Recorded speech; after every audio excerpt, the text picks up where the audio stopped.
So you're dreaming of Greece. I get it. Who isn't dreaming of those ancient ruins in Athens or the incredible sunsets in Santorini? Well, let's make sure that trip is unforgettable for all the right reasons. We're about to dive into all the essential safety prep you need, and we're going to do it in just the next 5 minutes. Now, all the information we're about to cover comes straight from the experts at EmergencyReady.eu. Their whole philosophy is simple. Being prepared isn't about being scared, it's about being smart so you can have an amazing, truly worry-free adventure. Okay, let's jump right in. We've boiled down their big, comprehensive guide to just the absolute must-know info for Greece. No fluff, no filler, just the essentials you need to travel smart. So first up, what exactly is EmergencyReady.eu? Well, think of it as your safety command center for traveling in Europe. It pulls together all the critical, country-specific info. We're talking emergency numbers, real-time risk alerts, you name it, all into one easy-to-use place. All right, let's zoom in on Greece. The very first thing you need to know in any unexpected situation is who to call. These numbers we're about to show you, they are your absolute lifelines. The most important number on this entire list is that first one, 112. That's the single emergency number for the entire European Union. And here's the best part, when you call from a mobile, it automatically sends your location to responders. It's a game changer. Also, check out that number for the English-speaking tourist police at 171. That's an incredibly helpful one to have saved. Okay, don't just look at this slide. Actually grab your phone. I'm serious, do it right now. First, save these numbers into your contacts as favorites. Then, pop into your phone's settings and make sure that government and emergency alerts are switched on.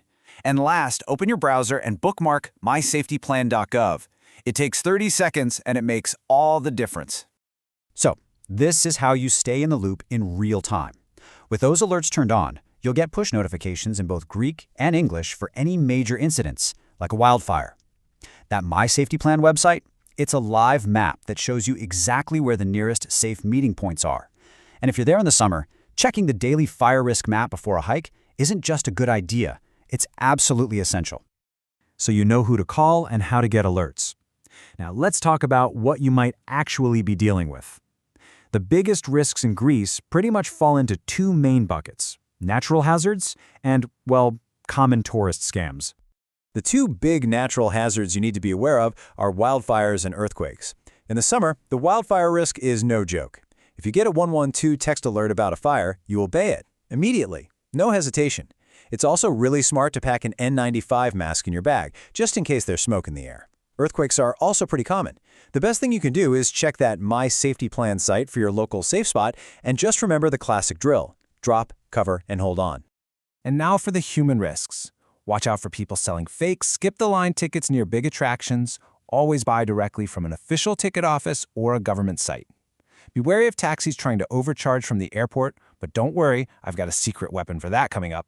And of course, in any crowded place like the Athens Metro or on a packed ferry, just keep an eye on your belongings. It's just about having basic street smarts. Okay, I know hearing about wildfires and scams can sound a little intense, but let's put it all in perspective. This is the official travel advice from both the US and the UK governments.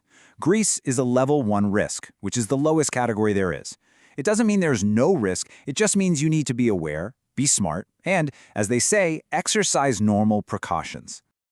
All right, I know a lot of you are going to want to rent a car. I mean, how else are you going to find those hidden beaches, right? So let's shift gears and talk about the rules of the road, because driving in Greece, well, it's an adventure all by itself. First, the basics. And remember, these are all in kilometers per hour. It's a nice and slow 30 in residential areas, 50 in towns and cities, 90 on most of those beautiful rural roads, and you can get up to 130 on the big motorways. The signs are pretty clear, so just pay attention. Okay, this number is critical. The legal blood alcohol limit is 0.5 per mil. And notice, it's even lower, just 0.2 if you're a new driver or you're on a motorcycle. The bottom line here is super simple. Just don't drink and drive. It's not worth it. Hey, remember that taxi scam we were talking about? Here's how you beat it. As of 2025, there is an official flat daytime rate of 40 euros to get from the Athens airport into the city center. Know that number. Confirm it with the driver before you even get in the car and you'll be golden. And just a few final must-knows for drivers. If you're from outside the EU, you absolutely need an international driving permit to go with your license. This is non-negotiable. Holding your phone while driving is a huge no-no and a very expensive fine. And just a heads up on the local driving style. It's, let's say, assertive. It's totally normal for motorbikes to weave between lanes, so check your mirrors constantly. Whew. Okay, we have covered a lot of ground. So, to wrap this all up, let's put everything together into one final checklist. This will make sure you're packed, you're prepped, and you are ready to go with total confidence. So let's make sure you've got everything you actually need in that suitcase. Here we go, your final rundown. A paper copy of your contacts, just in case your phone dies. A plug adapter and a power bank, because you never know. That N95 mask for smoke that we talked about. Definitely download offline Google Maps for your area, because service can be spotty. Carry some small euro bills. Cash is still king in a lot of small towns. And finally, have photocopies of your passport and license, and keep them somewhere separate from the real things. This is your smart travel toolkit. And really, that's what this is all about. See, being prepared isn't about worrying. It's the exact opposite. It's about being so prepared that you're free to relax and just enjoy every single moment without thinking about the what-ifs. You've got the tools. You've got the knowledge. You are ready. So the only question left is, what amazing things are you going to discover?